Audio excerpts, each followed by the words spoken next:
Et on se retrouve pour 5 trucs et astuces sur Londres. Oh non, encore une vidéo astuce de voyage sur Londres. Ouais mais là c'est pour des astuces gratuites. Ah. Et quoi de mieux pour commencer que d'avoir la possibilité de voir Londres de haut? Eh bien c'est possible grâce à Sky Garden. Tu réserves ton billet. Ah, donc réserver un billet, donc c'est payant. Non mais laisse-moi finir, c'est important. Pour accéder au toit et profiter de cette vue incroyable sur Londres, il suffit de réserver un billet en ligne et c'est totalement gratuit. Petite astuce, les réservations ouvrent en début de semaine, environ 3 semaines avant la date souhaitée, et les places partent très vite, donc ne traînez pas. Dans le même style, il y a aussi Horizon 22 et Garden at 120. Garden at 120, t'es français toi, non? La vue sur la Tamise y est un peu moins présente, mais surtout ne payez pas l'accès à The Shard pour obtenir quasiment le même résultat. Ensuite, vous en avez sûrement déjà entendu parler, mais je suis obligé de vous le montrer. Beaucoup de musées sont gratuits et ce serait quand même dommage de ne pas en profiter. Oui, c'est vrai que ce serait dommage de louper plein de textes en anglais.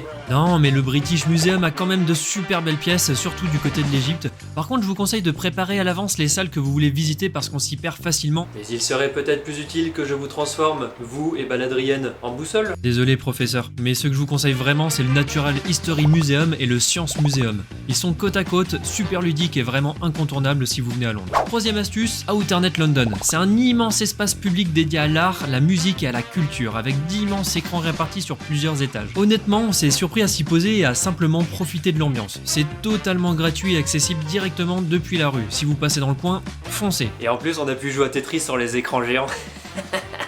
En quatrième, je voulais quand même vous parler de la relève de la garde à Buckingham Palace. Oui, c'est gratuit, mais surtout je voulais vous donner quelques astuces pour être bien placé. Oh, grand prince, la révérence, la grande classe, c'est un saint homme.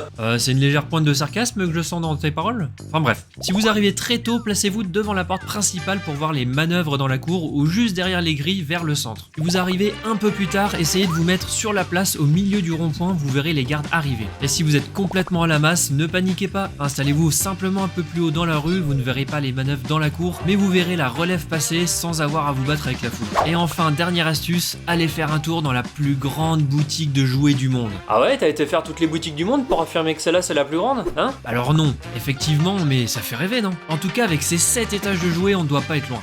Et c'est surtout l'un des plus anciens magasins de jouets au monde. Entre les démonstrations, les immenses créations de Lego, l'univers Harry Potter, franchement ça ressemble presque à un mini parc d'attractions. Si vous passez dans le coin, ça vaut largement le détour et vous pouvez facilement y passer 1 heure. Et vous avez des astuces à me partager?